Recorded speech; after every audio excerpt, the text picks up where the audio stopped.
दोस्तों आप सभी का स्वागत है जीके जीएस क्लासेज में। दोस्तों सामाजिक विज्ञान और जीएस से संबंधित 10 महत्वपूर्ण प्रश्न देखेंगे जो कि आने वाले एग्जाम आईसीएआर में पूछे जाने की प्रबल संभावनाएं हैं। तो चलिए दोस्तों प्रारंभ करते हैं। पहला प्रश्न है, भारत में सबसे अधिक शिशु मृत्यु दर वाले दो राज्य कौन से हैं? तो दोस्तों इसका आंसर हो जाएगा ऑप्शन ए उड़ीसा और मध्य प्रदेश। दोस्तों 2011 की जनगणना के अनुसार देखा जाए तो भारत में लिंगा अनुपात 943 है और साक्षरता दर की बात की जाए तो 73% है।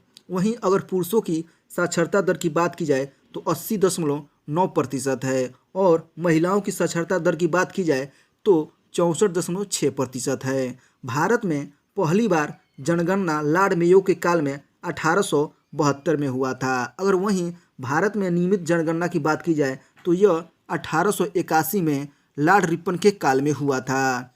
अगला प्रश्न है, कौन सा क्षेत्र सबसे अधिक रोजगार देता है? तो दोस्तों इसका आंसर हो जाएगा ऑप्शन सी तृतीय क्षेत्र। दोस्तों भारत में अगर बात की जाए भारत की तो भारत में व्यवसायिक संरचना के आधार पर 3 क्षेत्र बांटा गया है।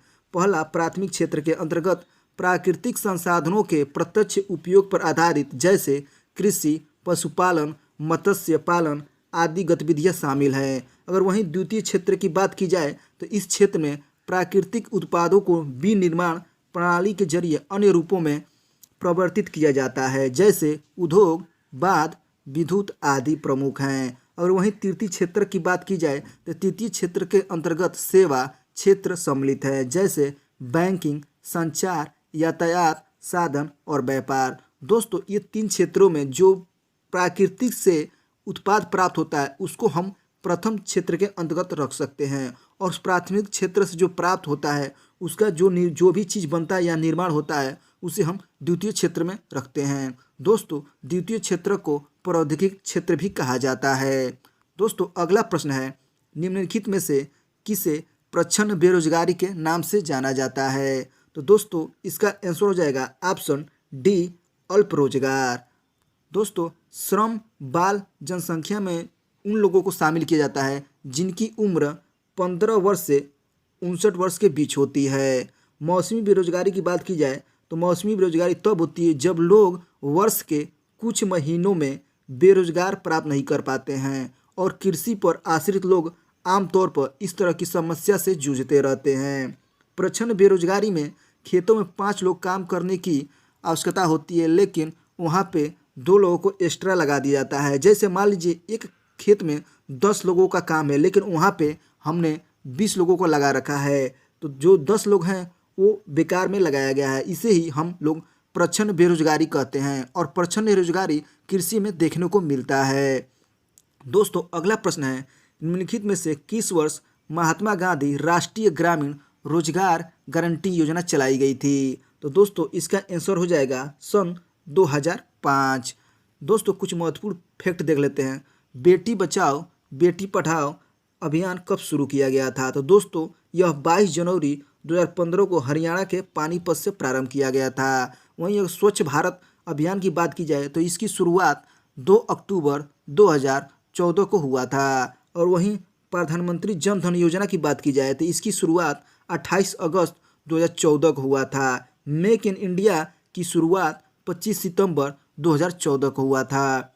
दोस्तों अगला प्रश्न है, बहुराष्ट्रीय कंपनियों द्वारा किए गए निवेश को क्या कहते हैं? तो दोस्तों इसका आंसर हो जाएगा ऑप्शन ए विदेशी निवेश।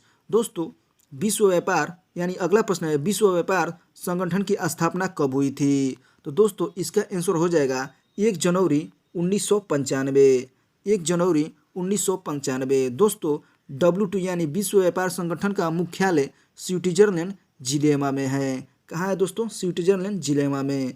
इसके निदेशक देखा जाए तो नागोजी ओंकोजा इवेला जो नाइजीरिया की हैं और विश्व व्यापार संगठन की पहली महिला हैं जो इनको चुना गया है। इसके पहले कोई भी महिला इस पद पे नहीं आई हैं। संयुक्त राष्ट्र संघ का स्थापना 24 अक्टूबर 1945 को किया गया था और संयुक्त राष्ट्र संघ का मुख्यालय न्यूयॉर्क में है। संयुक्त राष्ट्र संघ के 6 भाग काम करते हैं। अगला प्रश्न है, निम्नलिखित में से उत्पादन का साधन है। निम्नलिखित में से उत्पादन का साधन है। तो दोस्तों हम सबको पता है कि उत्पादन के साधन 5 होते हैं, लेकिन इसमें केवल एक दिया है पूंजी, और 4 का नाम हम बताते हैं दोस्तों। साधन के मुख्य 5 साधन हैं दोस्तों। इसमें पहला है भूमि, दूसरा श्रम, तीसरा पूंजी, चौथा संगठन और पांचवा साहस है। दोस्तों अगला प्रश्न है, वैश्वीकरण ने जीवन स्तर के सुधार में सहायता की है। दोस्तों इसका आंसर हो जाएगा ऑप्शन सी, विकसित देशों के लोगों को। अगला प्रश्न है, इससे फैक्ट संबंधित देख लेते हैं। दोस्तों वैश्वीकरण के अंतर्गत वस्तुओं और सेवाओं का आयात निर्यात विश्व स्तर पर किया जाता है। वैश्वीकरण की प्रक्रिया में राष्ट्रीय बहुकंपनियां अहम भूमिका निभाती हैं। दोस्तों अगला प्रश्न है, भारत में उपभोक्ता संरक्षण अधिनियम कब पारित किया गया था? भारत में उपभोक्ता संरक्षण अधिनियम कब पारित किया गया था? तो दोस्तों ये पारित किया गया था 24 दिसंबर 1986 को। 24 दिसंबर 1986। दोस्तों रेल्फ नादर को उपभोक्ता आंदोलन का जन्मदाता माना जाता है।